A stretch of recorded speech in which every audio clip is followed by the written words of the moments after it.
നമസ്കാരം, ഇത് one India Malayalam. വിദ്യാർത്ഥി സമരത്തിനൊടുവിൽ ലോ അക്കാദമി പ്രിൻസിപ്പൽ സ്ഥാനമൊഴിഞ്ഞ ലക്ഷ്മി നായരെ കുതിരയാക്കി ചിത്രീകരിച്ച് മാധ്യമം ദിനപത്രം.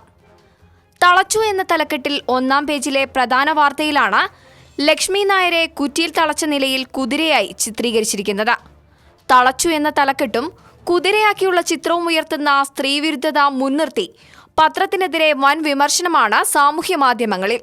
ജമാഅത്തെ ഇസ്ലാമിയുടെ നേതൃത്വത്തിലുള്ള പത്രമായ മാധ്യമത്തിന്റെ സ്ത്രീവിരുദ്ധ നിലപാടിന് മികച്ച ഉദാഹരണമാണ് ഈ ചിത്രവും തലക്കെട്ടുമെന്ന് ചിലർ വാദിക്കുന്നു. സ്ത്രീ എന്നാൽ തളയ്ക്കപ്പെടേണ്ടതാണ് എന്ന ചിന്ത വെച്ചു പുലർത്തുന്നവരുടെ പത്രത്തിൽ നിന്ന് വേറെന്ത് പ്രതീക്ഷിക്കണമെന്ന് സന്തോഷ് കോപ്പൽ ചോദിക്കുന്നു.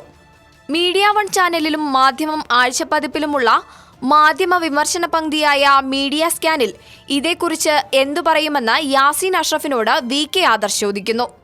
ഇക്കണ്ട കാലം ഇവിടെ ജോലി ചെയ്ത മികച്ച മാധ്യമപ്രവർത്തകരുടെയെല്ലാം പ്രയത്നത്തിന്റെ തിളക്കം ഇതോടെ അവസാനിച്ചു. ഷെയ്ം ഓൺ യു എന്ന മാധ്യമപ്രവർത്തകയായ അനുപമ വെങ്കിടേഷ്. ലക്ഷ്മി നായരോട് വ്യക്തിപരമായി വിയോജിപ്പുള്ളവർ പോലും മാധ്യമത്തിൽ അവരെ മോശമായി ചിത്രീകരിച്ചതിനെതിരെ രംഗത്തെത്തിക്കഴിഞ്ഞു. ഈ വാർത്തയോട് പ്രേക്ഷകർക്കും പ്രതികരിക്കാവുന്നതാണ് കമന്റിലൂടെ. ഏറ്റവും പുതിയ വാർത്തകൾക്കായി വൺ ഇന്ത്യ മലയാളം സബ്സ്ക്രൈബ് ചെയ്യുക.